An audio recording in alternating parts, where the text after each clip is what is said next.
TBC Tamil News. வணக்கம். நீங்கள் இணைந்திருப்பது டிபிசியின் தமிழ் மாலை செய்திகளுடன். ஜனாதிபதி தேர்தலில் போட்டியிட விரும்பும் எந்த ஒரு வேட்பாளரும் நிறைவேற்று அதிகார ஆட்சி முறையை ஒழிப்பது பற்றி தங்களது நோக்கத்தை வெளிப்படுத்தவில்லை என்று ஜனாதிபதி ரணில் விக்ரமசிங்க கூறியிருக்கிறார்.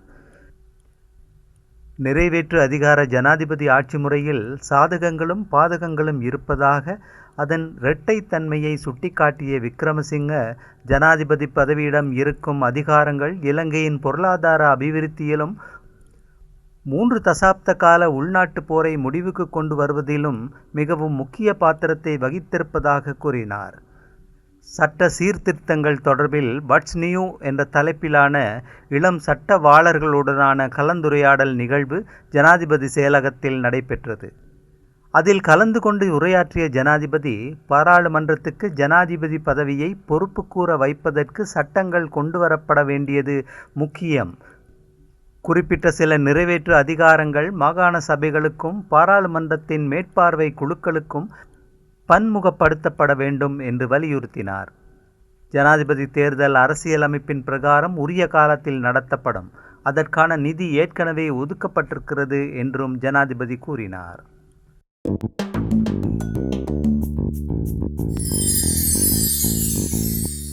எம்.ஏ. சுமந்திரன் மற்றும் கே.வி. தவராஜா ஆகியோருக்கு திறந்த கடிதம். 31 மே 24 அன்று விசாரணைக்கு முன் இரு குழுக்களும் நீதிமன்றத்துக்கு வெளியே உங்கள் கருத்து வேறுபாடுகளை தீர்த்து கொள்வது மற்றும் உங்கள் பிரச்சனைகளை தீர்ப்பது கட்டாயமாகும் என இலங்கை வாழ் தமிழர் நலன் விரும்பிகள் அமைப்பின் தலைவர் ராஜ் சிவநாதன் கடிதம் மூலம் தெரிவித்துள்ளார். ஏப்ரல் 24 நடந்த விசாரணையின் போது நான் கிட்டத்தட்ட 3.5 மணி நேர நடவடிக்கைகளை கவனித்தேன்.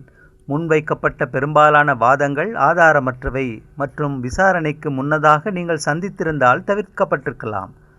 திருகோணமலையைச் சேர்ந்த சாதாரண மக்கள் தங்களின் தனிப்பட்ட விசாரணைகளுக்காக நீதிமன்றத்துக்கு வருகை தந்தனர். உங்களது தகராறுகளினால் கால அவகாசம் காரணமாக அவர்களின் வழக்குகள் ரத்து செய்யப்பட்டு பிற்போடப்பட்டன.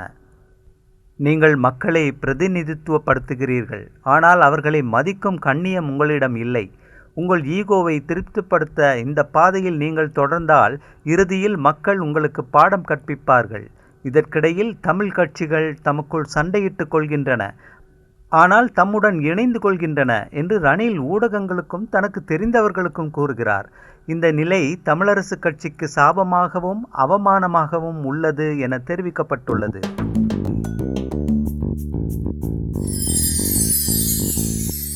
ஜனாதிபதி தேர்தலில் தமிழ் பொது வேட்பாளர் ஒருவரை களமிறக்குவது தொடர்பிலான முயற்சிகளை இலங்கை தமிழரசு கட்சியின் பாராளுமன்ற உறுப்பினர் சுமந்திரன் குழப்பி அடிப்பதாக தமிழ் மக்கள் தேசிய கூட்டணியின் தலைவரும் பாராளுமன்ற உறுப்பினருமான சி.வி. விக்னேஸ்வரன் குற்றம் சாட்டியிருக்கிறார்.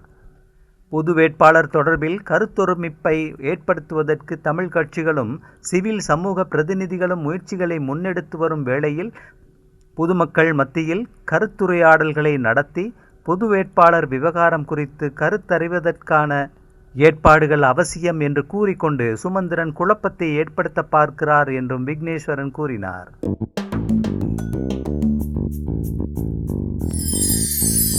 ஜனாதிபதியினதும் பாராளுமன்றத்தினதும் பதவிக்காலங்களை 2 வருடங்களுக்கு நீடிப்பது தொடர்பிலான தனது யோசனை குறித்து எதிர்வரும் திங்கட்கிழமை விளக்கமளிக்கவிருப்பதாக ஐக்கிய தேசிய கட்சியின் பொதுச் செயலாளர் பாலித்த ரங்கே பண்டார இன்று கூறியிருக்கிறார். சர்வஜன வாக்கெடுப்பு ஒன்றின் மூலமாக ஜனாதிபதியினதும் பாராளுமன்றத்தினதும் பதவிக்காலங்களை நீடிப்பது தொடர்பில் கடந்த செவ்வாய்க்கிழமை கருத்து கூறியிருந்தேன். அது தொடர்பில் பலரும் பல்வேறு கருத்துக்களை வெளியிட்டிருக்கிறார்கள். எதிர்வரும் திங்கட்கிழமை ஜூன் 3 செய்தியாளர்கள் மாநாடொன்றை கூட்டி விரிவான விளக்கம் ஒன்றை அளிக்கவிருக்கிறேன் என்று இன்று கொழும்பில் செய்தியாளர்கள் சந்திப்பில் ரங்க பண்டார கூறினார். அன்றைய தினம் சகல கேள்விகளுக்கும் பதிலளிக்கப் போவதாக கூறிய அவரிடம் முன்னர் உறுதியளித்தது போன்று இன்றைய தினம் ஏன் விளக்கமளிக்கவில்லை என்று செய்தியாளர்கள் கேட்டபோது, திங்கட்கிழமை ஏற்பாடு செய்திருக்கும் செய்தியாளர்கள் மாநாட்டில் விளக்கமளிக்க தீர்மானித்ததாக பதிலளித்தார்.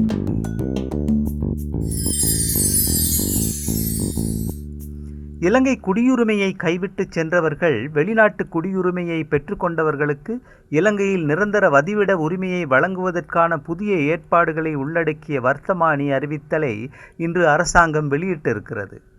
பொது பாதுகாப்பு அமைச்சினால் இந்த வர்த்தமானியில் காணப்படும் விதிமுறைகளின்படி இலங்கை பூர்வீகத்தை கொண்ட நபர் அல்லது குடியுரிமை சட்டத்தின் குறிப்பிட்ட பிரிவுகளின் பிரகாரம் குடியுரிமை நிறுத்தப்பட்டவர்கள், வெளிநாட்டவரை திருமணம் செய்து கொண்ட இலங்கையர்கள் திருமணமாகி 6 மாதங்களுக்கு பிறகு புதிய விதிமுறைகளின்படி நிரந்தர வதிவிட உரிமைக்காக விண்ணப்பிக்கலாம்.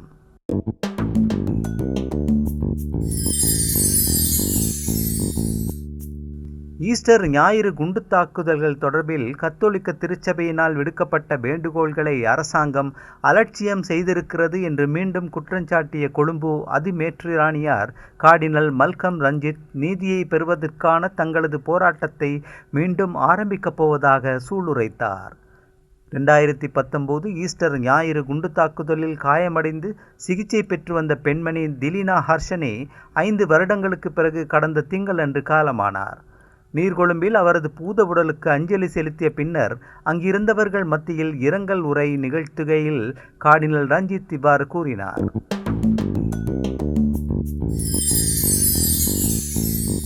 இலங்கைக்கு எதிரான ஜெனீவா ஐக்கிய நாடுகள் மனித உரிமைகள் பேரவையின் வெளிக்கள விசாரணைகள் தொடர்பில் அரசாங்கத்தின் பதிலளிப்புகள் திருப்திகரமானவையாக இல்லை என்று கூறியிருக்கும் பாராளுமன்ற உறுப்பினர் சரத் வீரசேகர, இதே நிலைமை தொடர்ந்தால் சர்வதேச குற்றவியல் நீதிமன்றத்தின் ஊடாக இலங்கைக்கு பெரும் நெருக்கடிகள் ஏற்படும் என்றும், இது தொடர்பில் உரிய நடவடிக்கைகளை எடுப்பதற்காக கலந்து ஆலோசனை நடத்துவதற்கு வெளிவிவகார அமைச்சு, பாதுகாப்பு அமைச்சு, சட்டமா அதிபர் திணைக்களத்தின் உயரதிகாரிகளுக்கு அழைப்பு விடுத்திருப்பதாக தெரிவித்தார்.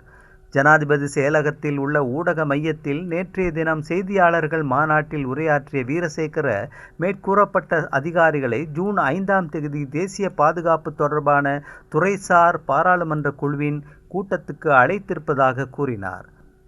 அந்த குழுவின் தலைவர் வீரசேகர என்பது குறிப்பிடத்தக்கது.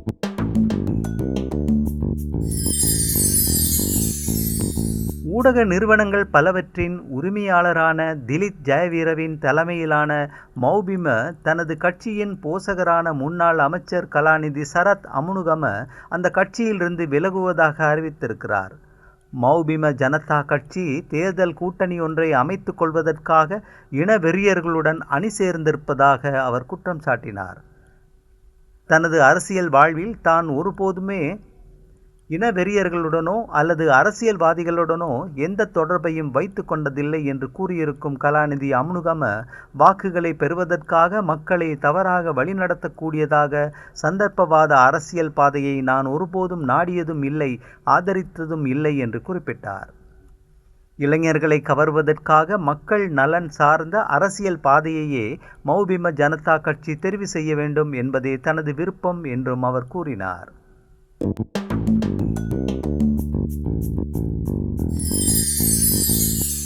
நீதிமன்றத்தை அவமதித்ததாக குற்றஞ்சாட்டிய முன்னாள் ஜனாதிபதி மைத்திரிபால சிறிசேனவுக்கு எதிராக மேன்முறையீட்டு நீதிமன்றத்தில் இன்று வழக்கு ஒன்று தாக்கல் செய்யப்பட்டிருக்கிறது. ஸ்ரீலங்கா சுதந்திர கட்சியின் நிறைவேற்றுக்குழு உறுப்பினரான மொண்டேகு சரத்சந்திர தாக்கல் செய்த மனு மேன்முறையீட்டு நீதிமன்றத்தின் 2 நீதிபதிகள் கொண்ட அமர்வினால் பரிசீலனைக்கு எடுக்கப்பட்டது. சுதந்திர கட்சியின் தலைவராக செயற்படுவதற்கு கொழும்பு மாவட்ட நீதிமன்றத்தினால் பிறப்பிக்கப்பட்ட இடைக்கால தடை உத்தரவுக்கு விரோதமாக சிறிசேன செயற்பட்டதாக குற்றம் சாட்டியே இந்த நீதிமன்ற அவமதிப்பு வழக்கு தொடரப்பட்டிருக்கிறது. பிரதிவாதியான முன்னாள் ஜனாதிபதிக்கு அறிவித்தலை அனுப்புமாறு மனுதாரரின் சட்டத்தரணிகளுக்கு மேன்முறையீட்டு நீதிமன்றம் உத்தரவிட்டது.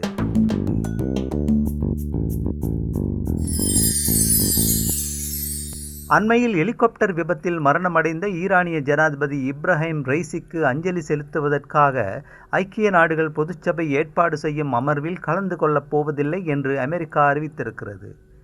ஐக்கிய நாடுகள் சபை ஈரானிய மக்களுடனேயே நிற்க வேண்டுமே தவிர நீண்ட காலமாக அது மக்களை அடக்கி ஒடுக்கியவர்களுடன் நிற்கக்கூடாது என்று அமெரிக்கா கூறியிருக்கிறது.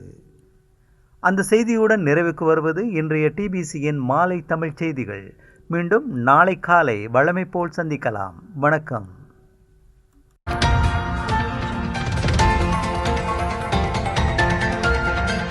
TBC Tamil News.